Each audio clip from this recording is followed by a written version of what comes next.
Now I'm going to talk about gouache, or gouache, as some people might think it is when they look at the spelling, because it's spelled Gouach. So what in the world is gouache? It is an opaque watercolor. So for many years, and from the time when I was beginning as an illustrator, I often used watercolor. And then I discovered gouache, and I decided that I loved the properties of gouache, which is opaque watercolor, for a number of reasons, which I'm going to explain. So I'm going to talk about why, as an illustrator, gouache is a wonderful medium. And I'm also going to talk about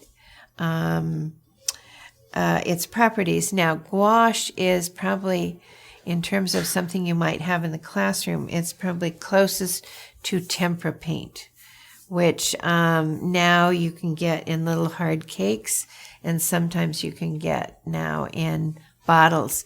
In the olden days, literally, we used to mix up powder paints, which now is, discouraged because people might inhale the powder. In any case, gouache is a little bit like that. Now, this is a book that I did some years ago called My Animal Friends, and this is all painted in gouache. This is gouache.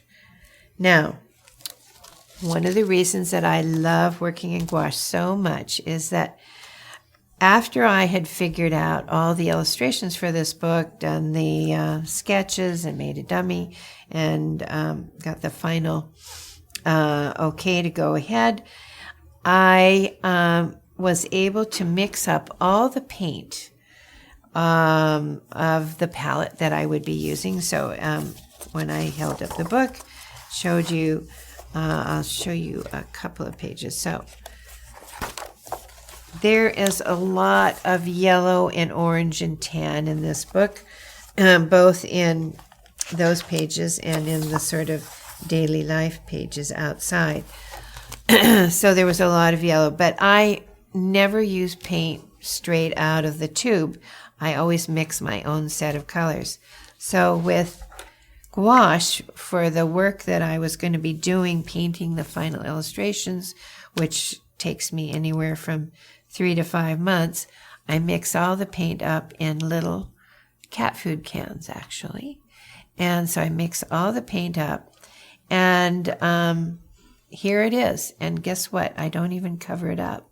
Now, this is so I can mix it up and I can work with it.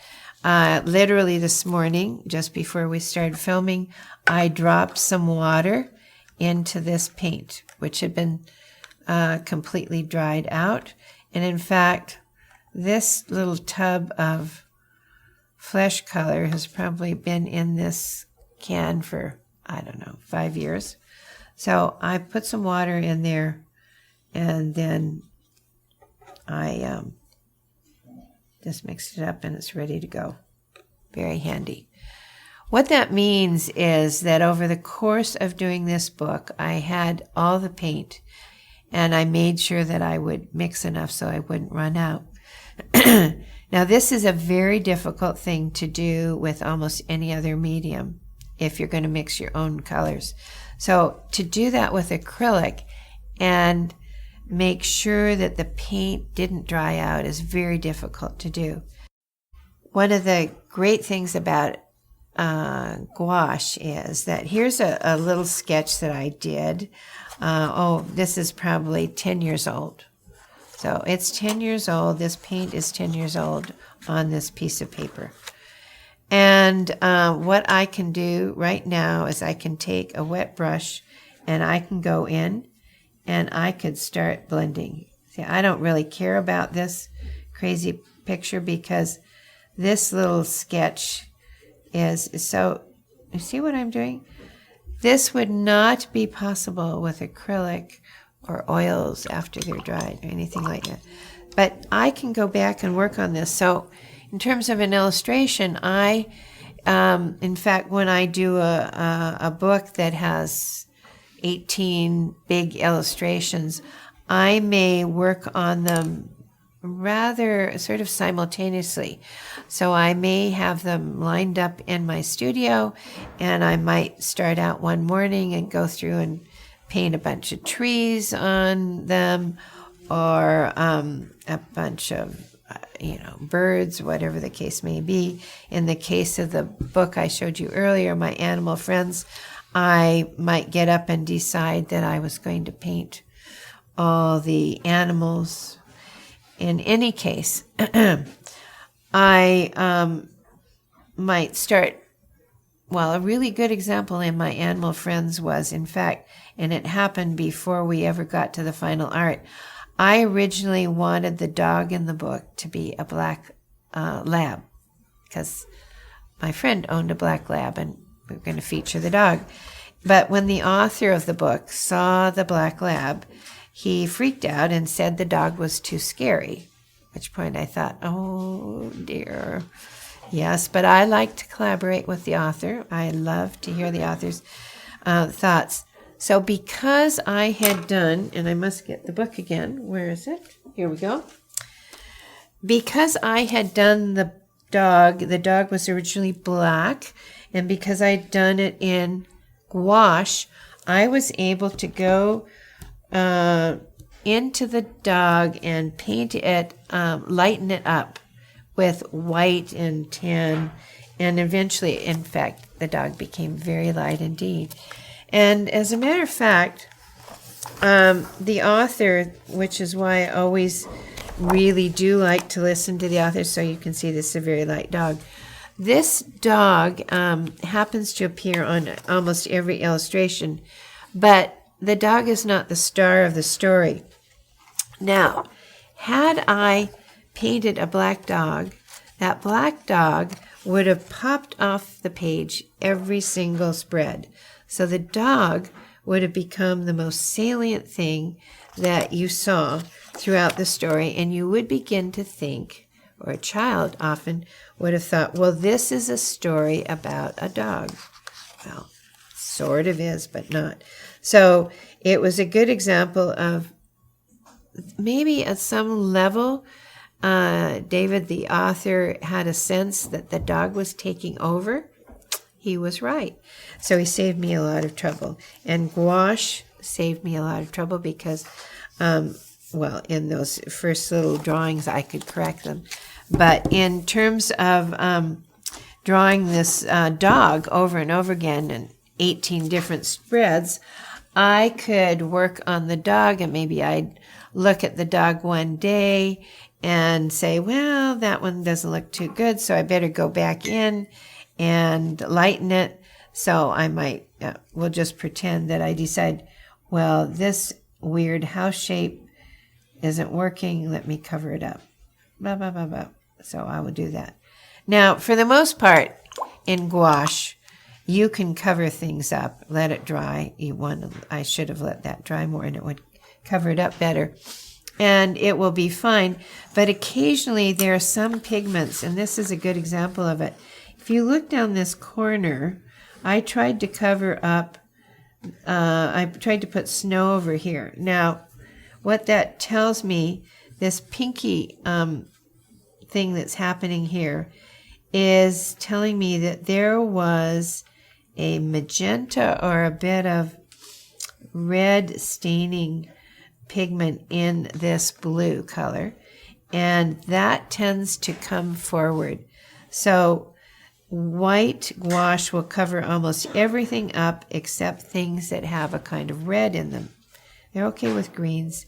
These are just a few of the interesting little trivia bits that one learns about handling gouache. Now, the other thing about gouache that is very nice, besides the fact that you can go in and you can blend it, you can paint over, so you can start very dark and you can change your mind and go light, unless you use the red.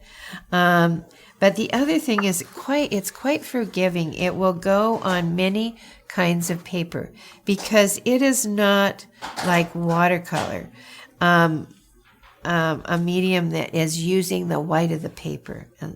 And also, it sits on the paper in a different way, whereas watercolor needs to go into the paper, and going into the paper is probably partly why you see the white of the paper. Now, that's a very unscientific thing that I just said, and I could be completely wrong about it. But the other thing that I'd like to show you about gouache and that I love is, as I said, it can go on lots of different kinds of paper. And so I have examples here of, this is a kind of fairly flimsy, probably a pastel paper. This is just a 65-pound black paper that I use for collage. It is acid-free.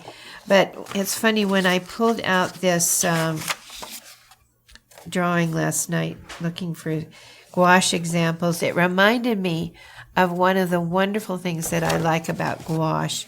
And here's an example of something that you could do with kids too, and without going into a lot of expense.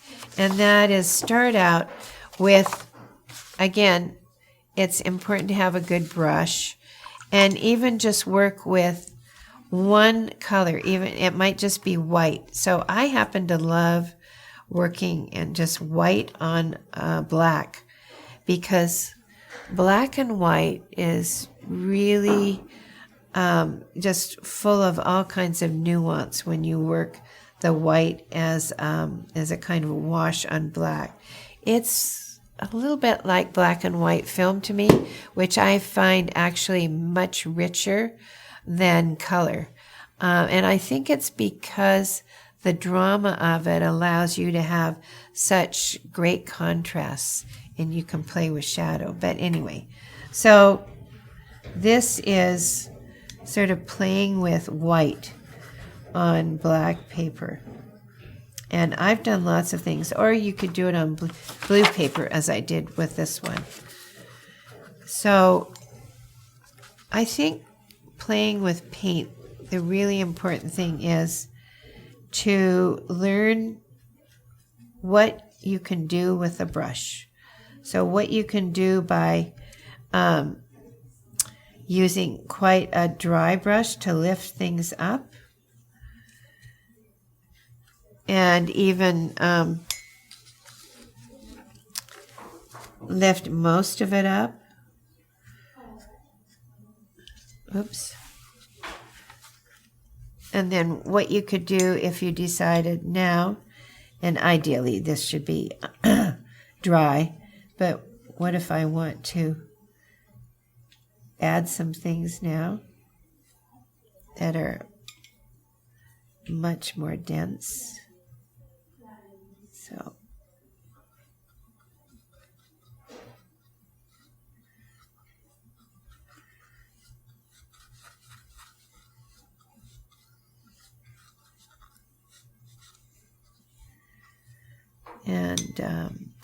so if we were in a mood to create lots of little silly birds,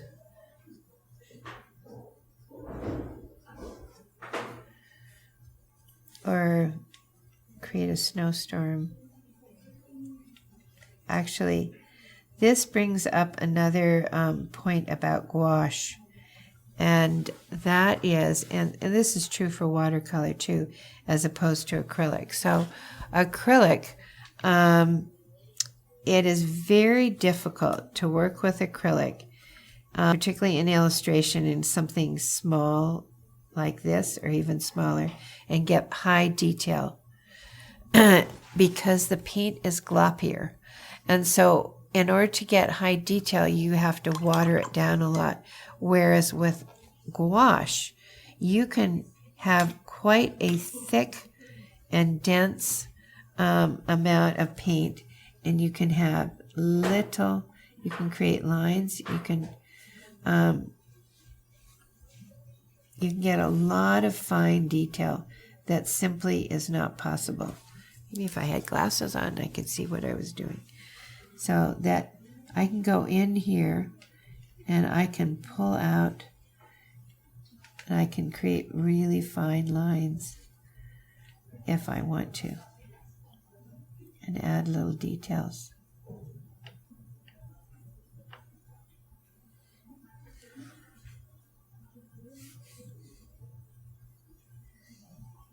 this is a lot harder to do with acrylic. So, and then remember what I said also earlier is that I could let this dry. And here's a painting. This is really old. This is, put it on top of the wet thing. This is probably, I don't know, 20 years old. But I can go in here and I could add another sheep if I wanted to. And it would be just fine. There's a little sheep. I don't know what this was for. But one of the things that, as an illustrator and as I'm getting ready to do a book, that I often do is, and that's probably where that came from and where this came from, is that I may just start doing color sketches. So with gouache, it's easy to do. I just pull out some of my little pans of color, wet them down, and then start doodling, literally just sort of doodling. With my animal friends, there were a lot of animals to draw, so I spent probably maybe during the 6 to 8 months that I was working out the concept of the book, what the flow of the illustrations would be, I was doing lots of paintings of the animals. So I was looking at actual photographs of animals and then painting them. In another book that I was doing, I was creating city scenes. And so I did lots of, like, this is just a scrap of some kind of paper. I'm not actually sure what it was. But often when I'm working on a painting, I will, as I think I mentioned earlier, I will, have another piece handy that I can test the color on, see whether I like the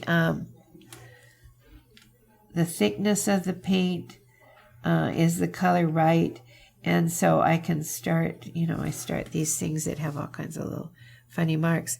And sometimes what I do with some of these things, I may have a moment of whimsy and start to turn them into more of a scene. So then I end up with these sort of weird little colorful bookmarks that are part of my sort of painting process. But it's a part of, I guess, as an illustrator, loving to draw and paint and play around with the material is a part of sort of moving forward, and it's a part of probably what develops one's style. It's literally playing with the material. So that's the funny thing. Last night I had this feeling, I haven't played with white gouache on black paper for so long. I just wanted to sit down and do that, and I wish that it fit the book I'm working on now, but it doesn't. But anyway, and then I looked at this lovely gold gouache, which I could go in now and have some fun illuminating or adding real gold to this crazy little drawing. This isn't dry enough to properly do something with, but I thought, yeah, I love this paint. This is gouache.